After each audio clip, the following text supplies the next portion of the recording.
सरपंच हत्या प्रकरणातील फरार आरोपी असणारा कृष्ण आंधळे याच्या काही मित्रांनी काल धारूर येथील एका युवकाला, अशोक मोहिते या युवकाचं नाव आहे, आपण जर भेटलं तर त्यांना आता लातूरच्या खाजगी रुग्णालयात दाखल करण्यात आलं आहे. अंबाजोगाई येथील शासकीय रुग्णालयातून त्यांना त्यांची प्रकृती चिंताजनक असल्यामुळे या ठिकाणी दाखल करण्यात आलं आहे. बातम्या का पाहतोस असा जाब विचारत फरार आरोपी असणाऱ्या कृष्ण आंधळे याच्या दोन मित्रांनी बेदम मारहाण केली आणि त्यानंतर त्यांची प्रकृती चिंताजनक आहे. आपल्यासोबत त्यांचे नातेवाईक. मला सांग, काय नेमकी घटना घडली, काय सगळा प्रकार आहे? हा ते झोपलेला मोठ्याने बोल.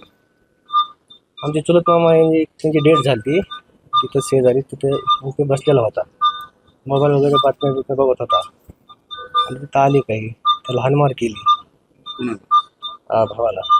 आणि भावाला हाणमार केल्याच्या नंतर कोण होते मारणारे? कोण? वैजनाथ बांगर असं त्याचं नाव आहे आरोपीचं, आणि अभिषेक सानप. हा, त्याने डोक्यात वार केले, डोळ्यावर रॉड, पाठीत रॉड मारले आणि फरार झाले. सोबत डॉक्टर आहेत. मला सांगा सर, काय कशी तब्येत आहे पेशंटची? त्यांच्या मेंदूला मार लागलेला आहे आणि थोडासा मेंदूमध्ये रक्तस्राव झालेला आहे. सोबत डोळ्याला थोडीशी सूज आहे आणि पाठीवर जे आहे थोडासा मुका मार लागलेला आहे. बाकी त्यांच्यावर उपचार चालू आहे. सध्या तरी परिस्थिती ठीक आहे. एकूणच पाहिलं तर फरार असणाऱ्या कृष्ण आंधळे पोलीस त्यामुळे कुठेतरी आता हे प्रकरण नेमकं कुठल्या वाटेवर जाते पाहणं तितकंच महत्त्वाचं ठरणार आहे. मुलगा अशोक मोहिते, त्याला जबर अशी डोक्यात मारहाण केलेली आहे. वैजनाथ बांगर आणि दुसरा आरोपी सिद्धेश्वर सानपचा मुलगा आहे. असे दोघा जणांनी तू आमचे व्हिडिओ का बघतोस आणि इतकं दहशत गावात त्यांनी निर्माण केलेली.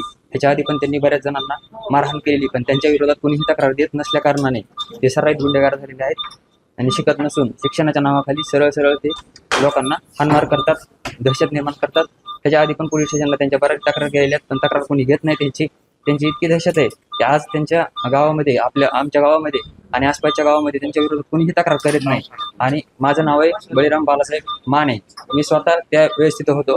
ते दोन आरोपी तिथून पळून गेले. मोठ्याने पोरं आरडल्यामुळे आम्ही बघायला गेलो. त्यांनी कारण त्यांचं एकच होतं की जे वाल्मिक कराडचे व्हिडिओ आहेत काही, आणि जे काही त्यांचे काही टेटस आहेत, ते टेटस का बघतात तुम्ही, आणि तुम्ही मराठी साले मारलेले आहेत असं तसं म्हणून त्यांनी मारहाण केलेली आहे. आणि त्यांची दहशत एवढी की आज पण काल पोलीस स्टेशनला पण त्यांची तक्रार त्यांनी घेतलेली नव्हती रात्री उशिरापर्यंत. पुन्हा मीडियाने हे केल्याच्या नंतर त्यांनी तक्रार घेतली गेलेली, आणि तक्रार घेऊन पण थोडे म्हणजे असे नॉर्मल हे घेतलेले, पण त्याला आज इतकं लागलेलं आहे. मी स्वतः बघितलेलं ज्यावेळेस ते टाकीचे घेताना त्याच्यामध्ये मेंदूच्या ह्याच्यामध्ये पर्यंत रक्त गेलेलं आहे. इतकी त्यांची दहशत आहे माणसांची. आज जागाव का नगाव असं झालेलं आहे त्या गावात.